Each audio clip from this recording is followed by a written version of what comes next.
जय श्री कृष्ण भक्तों, क्या आप जानते हैं कि इस पूरे ब्रह्मांड का सबसे पहला गुरु कौन था? एक ऐसा गुरु जिसने ना सिर्फ चारों वेदों को इंसानों के समझने लायक बनाया, बल्कि महाभारत, भगवत गीता और 18 पुराणों की रचना करके इस कलयुग को महाविनाश से बचा लिया। लेकिन क्या आपने कभी सोचा है कि आखिरकार गुरु पूर्णिमा को ही सनातन धर्म का सबसे बड़ा और जागृत दिन क्यों माना जाता है? इसके पीछे छिपा है एक परम ज्ञानी बालक की जिद, देवताओं का महासंकट और एक ऐसा अद्भुत वरदान जो आज भी गुरु पूर्णिमा की रात को आपकी सोई हुई किस्मत को जगा सकता है। जी हाँ, आज के इस खास वीडियो में हम सिर्फ गुरु पूर्णिमा की कहानी नहीं सुनेंगे, बल्कि उस परम सत्य को भी जानेंगे जिसे खुद त्रिदेव यानी ब्रह्मा, विष्णु और महेश भी नमन करते हैं। अगर आपके जीवन में भी अशांति है, बार बार असफलता मिल रही है या राह नहीं सूझ रही, तो इस वीडियो को बिना स्किप किए अंत तक देखिएगा, क्योंकि आज आदि गुरु की यह कथा आपके सोचने का जरिया हमेशा के लिए बदल देगी। चलिए इस दिव्य कथा की शुरुआत करते हैं।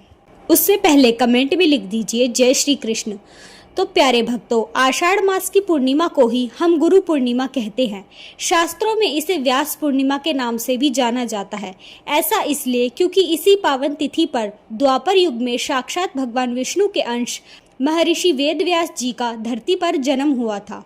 शास्त्रों में गुरु का स्थान भगवान से भी ऊपर बताया गया है। गुरु ब्रह्मा, गुरु विष्णु, गुरु देवो महेश्वरा।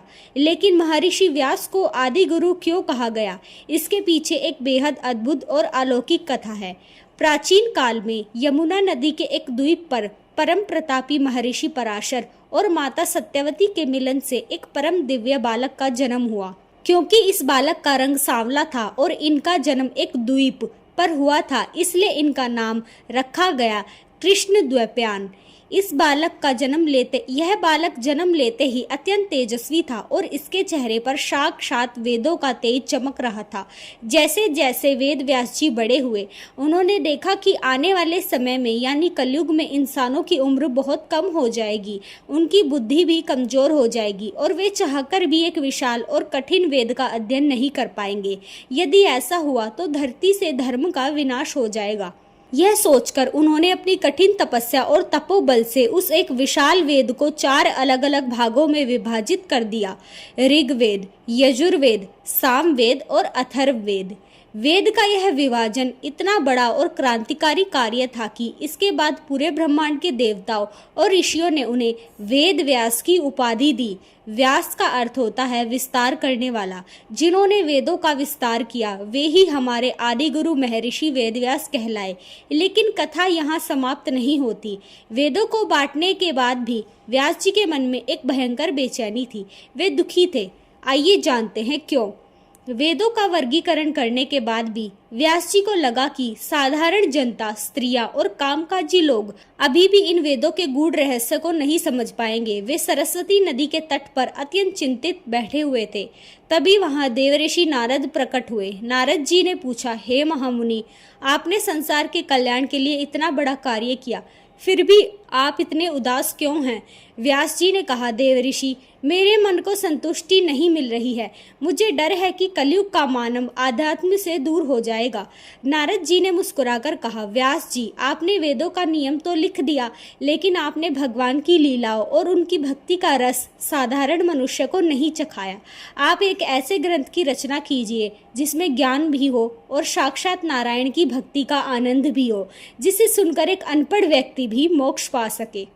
नारद जी की प्रेरणा से महर्षि व्यास ने 18 पुराणों और दुनिया के सबसे बड़े महाकाव्य महाभारत की रचना की।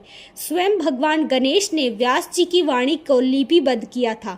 इसी महाभारत के भीतर छिपा है श्रीमद् भगवत गीता का वो दिव्य ज्ञान जो आज भी पूरी दुनिया के वैज्ञानिकों और विचारकों को हैरान कर देता है। व्यास जी ने कलयुग के इंसानों को जीवन जीने का सबसे बड़ा मार्गदर्शक दिया। जब महर्षि वेदव्यास ने ज्ञान का यह असीम भंडार संसार को सौंप दिया, तब उनके शिष्यों ऋषि जैमिनी, वैशंपायन, सुमंतु और रोमहर्षण के मन में अपने गुरु के प्रति अगाध कृतज्ञता भर आई। आषाढ़ पूर्णिमा के इसी पावन दिन पर सभी शिष्यों ने मिलकर आदि गुरु वेदव्यास जी को एक ऊंचे सुसज्जित आसन पर बिठाया।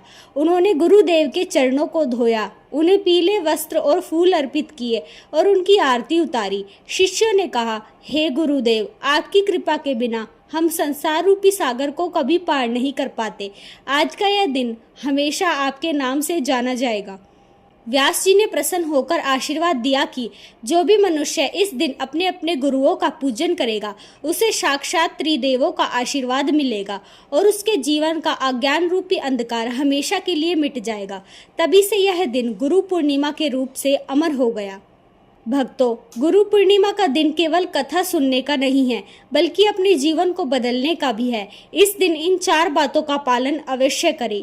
पहला, मानसिक गुरु की पूजा। यदि आपके कोई गुरु नहीं है तो साक्षात भगवान शिव या भगवान कृष्ण को ही अपना गुरु मानकर उनके चित्र के सामने दीपक जलाए और कृष्णाम वंदे जगत गुरुम का जाप करें।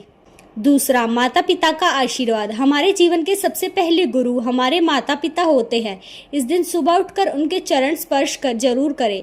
तीसरा, ग्रंथों का आदर। इस दिन भगवत गीता या रामायण जैसी पवित्र पुस्तकों को साफ करके उन पर तिलक लगाए और उनका थोड़ा सा पाठ अवश्य करें।